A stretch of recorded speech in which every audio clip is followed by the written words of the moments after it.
Eu estou indo com a minha esposa ministrar mais uma vez em Santa Catarina.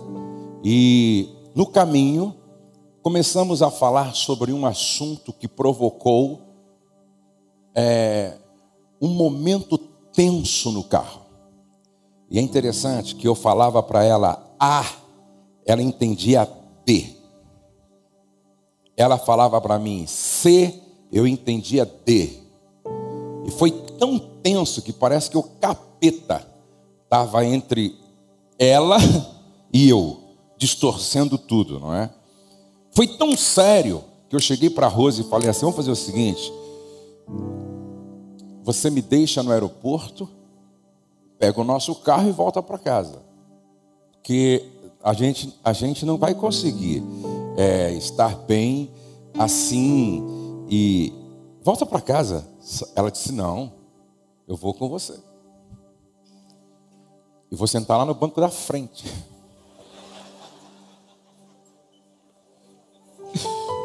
E ela foi mesmo. E ela sentou mesmo, assim, bem assim, ó.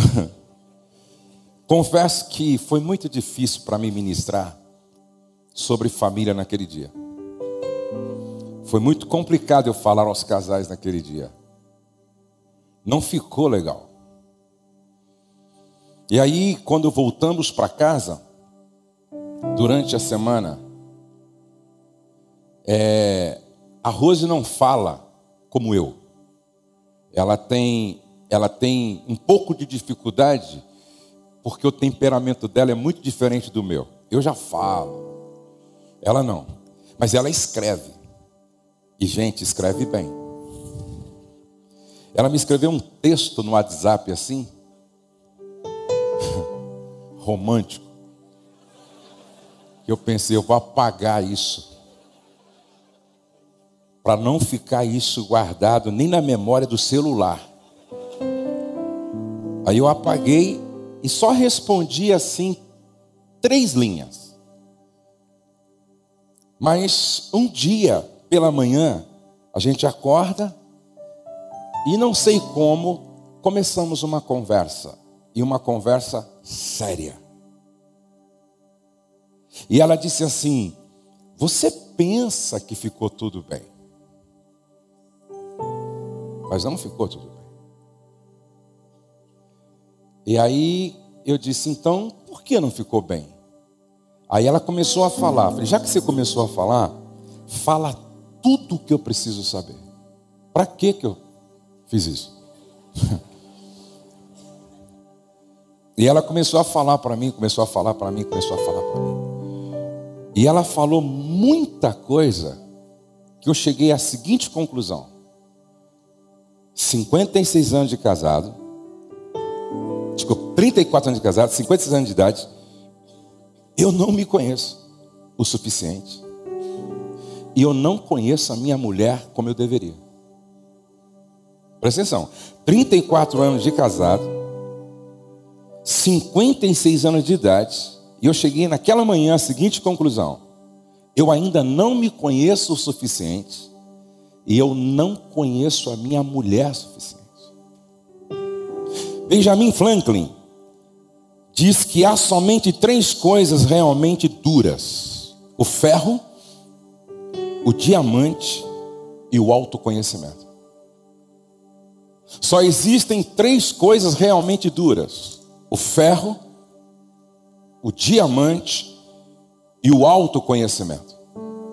Conhecer os nossos defeitos e aprender a lidar com eles, assim como conhecer o que há de melhor em nós e descobrir a melhor maneira de nos beneficiar de tais coisas, é muito importante para o desenvolvimento de nossa inteligência emocional. Aquilo que você não identifica, você não modifica. Guarde isso. Aquilo que você não identifica, você não modifica. Para eu identificar algumas coisas em mim e na minha esposa, eu precisei ter uma conversa franca, aberta, honesta, séria. Nenhum outro homem, talvez, no Novo Testamento, teve essa autopercepção como Paulo. Leia as epístolas do apóstolo Paulo e você percebe como ele era alguém que levava muito a sério aquele pensamento atribuído a Sócrates: conheça-te a ti mesmo. Até porque Paulo estudava muito filosofia e muitos dos textos de Paulo têm muito a ver com os filósofos e as filosofias também daquela época. Conheça-te a ti mesmo. E o que eu percebo é que muitas vezes nós não temos esta autoconsciência, ou seja, nós não nos conhecemos.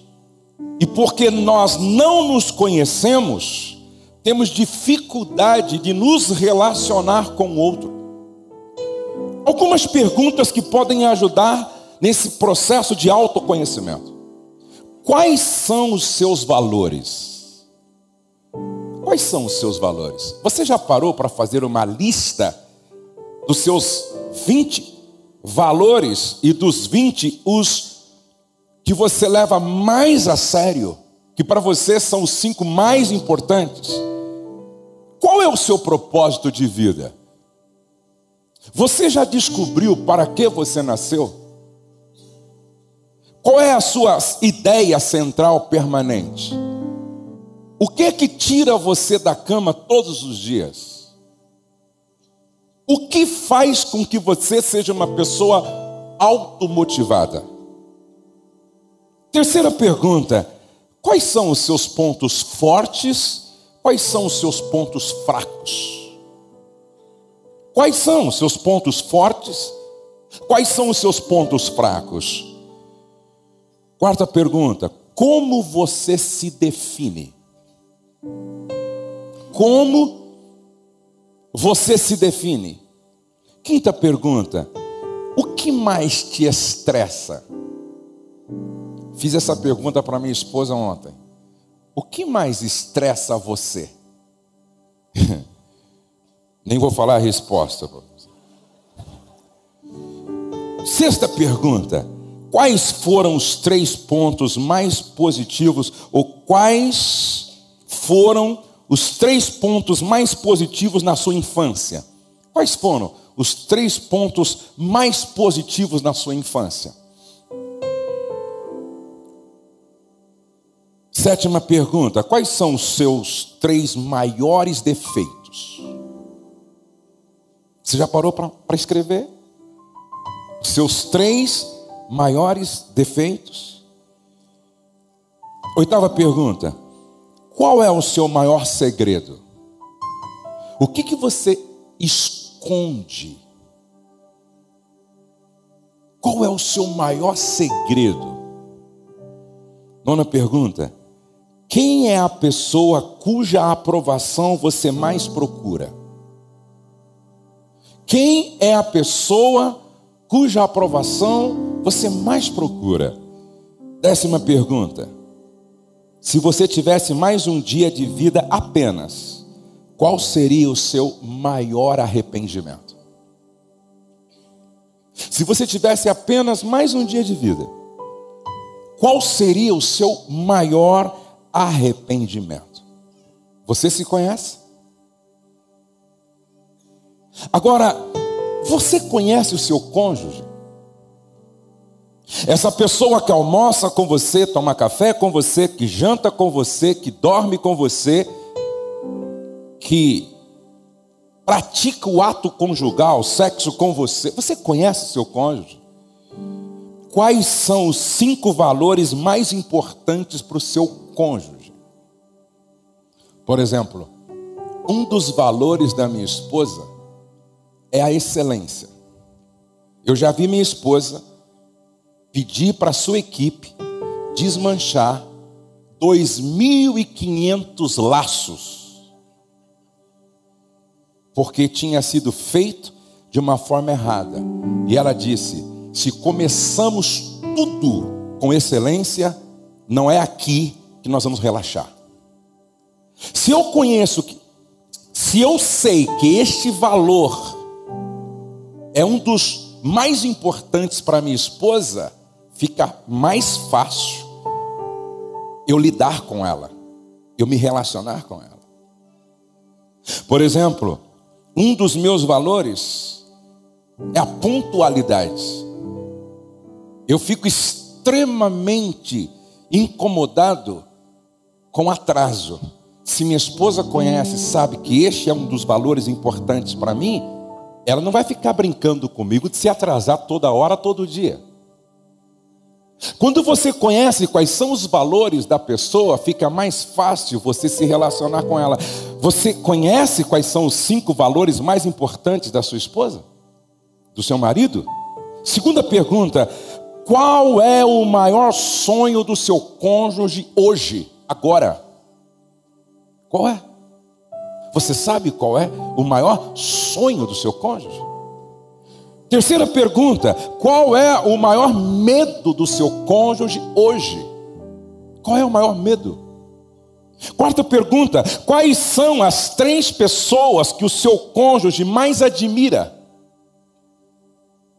Quais são? Você conhece essa pessoa que mora com você, que comunga com você, que almoça com você? Quais são as 3 maiores necessidades do seu cônjuge hoje? Quando a gente se conhece, quando a gente conhece o outro, aí fica mais fácil todo o processo de comunicação. Até porque, melhor, sem comunicação não há revelação. Sem comunicação, até o próprio autoconhecimento fica comprometido, porque para eu me conhecer, eu preciso de feedback. Para eu me conhecer, eu preciso de retorno. Para eu me conhecer, eu preciso que o outro me ajude nesse processo de autoconhecimento. Sem comunicação, não há relacionamento. A comunicação dentro da relação de casal e de família é tão imprescindível que os casais deveriam investir mais tempo estudando sobre isso. Gente, quando Deus quis criar o universo, Ele se comunicou. E toda vez que eu me comunico, eu estou criando. Quando Deus quis parar a construção da Torre de Babel, porque não estava alinhado, era um projeto que não estava alinhado com o seu coração, Ele comprometeu a comunicação deles. Ele foi lá e mexeu no sistema de comunicação para parar o processo de construção. Ou seja, toda vez que o sistema de comunicação fica comprometido, o processo de construção da família, do casamento, para. Sem comunicação não há transformação. Preste atenção que no milagre lá em Caná da Galileia, quando Jesus transformou água em vinho, tudo passou pelo sistema de comunicação. Quando não há comunicação, em vez de haver transformação, o que se tem é deformação. E a Bíblia nos fala de 2 tipos de comunicação. Quando o escritor deste Provérbios disse que a morte e a vida estão no poder da língua, fica claro que são 2 tipos de comunicação. Um tipo de comunicação que promove conexão, por isso gera uma psicologia de vida. Um outro tipo de comunicação que desconecta e gera uma psicologia de morte. Agora, qual é o tripé da boa comunicação? O tripé da boa comunicação é simples. Tiago diz: pronto para ouvir, tardio para falar, tardio para cirar. Ou seja, falar, ouvir e compreender. Quando é que a gente quando é que eu sei que estou falando bem, ouvindo bem? Quando o resultado final disso é compreensão. Se não está havendo compreensão, significa que no processo estamos falhando ou no falar ou no ouvir. Porque a prova de que estamos gerando uma psicologia de vida e se conectando é quando se fala bem, se ouve bem, aí então se conecta, aí então a vida, aí então a transformação, aí então a continuidade do processo de construção. E a pergunta que fica é: a forma como você está se comunicando dentro da sua própria casa está conectando ou desconectando, está gerando uma psicologia de vida ou uma psicologia de morte, está transformando ou deformando, está construindo, edificando ou destruindo? Eu penso que tão importante quanto falar é o ouvir. E não sei, interessante, Deus nos deu 2 ouvidos e uma boca. Só que em relação à boca, à língua, Deus colocou duas muralhas, 2 obstáculos: os dentes e os lábios. Agora, nos ouvidos ele não colocou nada. Interessante. Deus deixa os 2 ouvidos abertos sempre, mas a boca, ele coloca os dentes e os lábios. Será que você está me entendendo? Preste atenção, quem não sabe ouvir, jamais saberá se comunicar. E o grande problema hoje está exatamente aqui. Nós não sabemos ouvir. E para mim, nada é mais prejudicial quando nos comunica. Ou seja, nós estamos assim, numa relação onde um fala e o outro ouve. O que fala está presente, mas o que ouve não está presente. Eu estava ministrando em nossa igreja, quarta-feira, falando sobre não é bom que o homem esteja só. Repete comigo: companhia. Outra vez, companhia. Não é bom que o homem esteja só. Ou seja, Adão precisava de companhia. Companhia vem do latim cum, punis, ou seja, com pão. A ideia de companhia é juntos à mesa. A ideia de companhia é comer pão junto. Agora, quando você vai em Eclesiastes diz assim, melhor é serem 2 do que 1, porque tem melhor paga do seu trabalho. Se um cair, o outro estará tão perto que levantará o companheiro, aquele com o qual se come pão junto. Ai, porém, do que estiver só, em caindo não haverá quem o levante. Aí, diz assim, se os 2 dormirem juntos, eles se aquentarão. Agora, para aquecer uma alma do outro, para aquecer um coração do outro, é preciso estar perto. Agora, preste atenção. Por que razão? Pessoas se casam para não viver só. Depois, dentro do casamento, vive uma solidão a 2. Interessante. As pessoas se casam para não viver só. Depois que se casam, vive uma solidão a 2. Nenhuma outra solidão é pior do que se sentir só ao lado de alguém com o qual não se pode contar. Ei, sua esposa pode estar vivendo aquele sentimento de viúva com você do lado. O teu marido pode estar vivendo com aquele sentimento de viúvo com você ao lado. Preste atenção. Nada caracteriza mais a morte do que o silêncio para sempre. Aquele que morreu, ele já não ouve mais, ele não fala mais, ele não se comunica mais. Por isso que o divórcio é precedido pela morte do diálogo.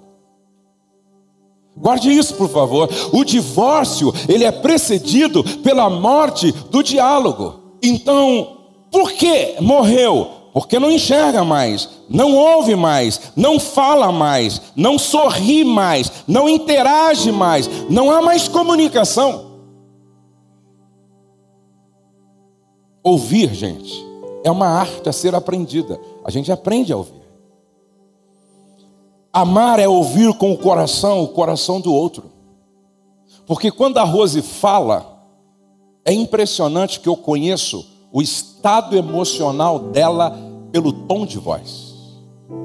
Às vezes a Rose liga para mim e eu digo para mim mesmo: minha esposa não está legal. O tom de voz diz muita coisa em relação ao estado da alma do outro. Agora, será que eu tenho essa sensibilidade no ouvir? O caminho para o coração da família se faz pelo ouvir. Ouvir é reconhecer o valor do outro. O Douglas contou isso sobre o Barack Obama, se não me falha a memória, que estava conversando com uma jornalista, e a jornalista perguntou para ele: presidente, no mundo, quem é a pessoa mais importante para o senhor? Sabe o que ele respondeu? Você. Porque a pessoa mais importante para mim deve ser aquela que está diante de mim falando comigo. Eu me desligo do Face, do YouTube, eu me desligo de todos os ruídos possíveis para estar presente. Eu estava ouvindo o resumo do livro Poder do Agora. Você deveria ler esse livro. O Poder do Agora. O passado não existe, porque já foi. O futuro não existe. Sabe por quê? Quando nós chegarmos lá, é presente. O que vale mesmo é o agora. Ei, é o agora. Você está onde agora? Fazendo o que agora? Vivendo o que agora? Preste atenção. Não se esqueça que estresse, excesso do presente usado de forma errada. Ansiedade é excesso de futuro, gente que vive no futuro. E depressão é excesso de passado, gente que vive no passado. Serve para a gente dar uma volta lá, pensando de forma pedagógica. O futuro é importante para a gente visitá-lo a fim de planejar. Mas viver é o agora. Viver é o agora. Agora eu estou com vocês. Agora eu estou aprendendo. Agora eu estou desfrutando de tudo que Deus está proporcionando para nós aqui. Então, ei, está jantando, esteja presente. Está de férias, esteja presente. Está com o seu cônjuge, esteja presente. Está com seus filhos, esteja presente. Eu tenho feito esse exercício e esse treinamento de estar presente. Esse dia um colaborador me parou para conversar comigo, então eu me desliguei de tudo e parei. E eu falei: não, eu preciso estar presente aqui, presente. Ouvir é reconhecer o valor do outro. Ouvir é estar presente enquanto o outro fala. Ouvir é tentar entender o sentimento do outro. Ouvir é prestar atenção ao que acontece com o outro. Ouvir é deixar o outro falar tudo o que sente, sem interrupção e sem autodefesa. Eu e a minha esposa na cama, e eu disse para ela: pode falar tudo o que eu preciso saber, sem medo, porque eu quero apenas ouvir. Ouvir. Pode falar. Eu quero apenas ouvir, mais preocupado em te compreender do que ser compreendido. E como eu fiquei sabendo do que eu não sabia? E eu até disse para ela: por que que você não me disse isso antes? Eu não sabia. A Bíblia diz em Provérbios 18:13: responder antes de ouvir, além de tolice, é pura grosseria.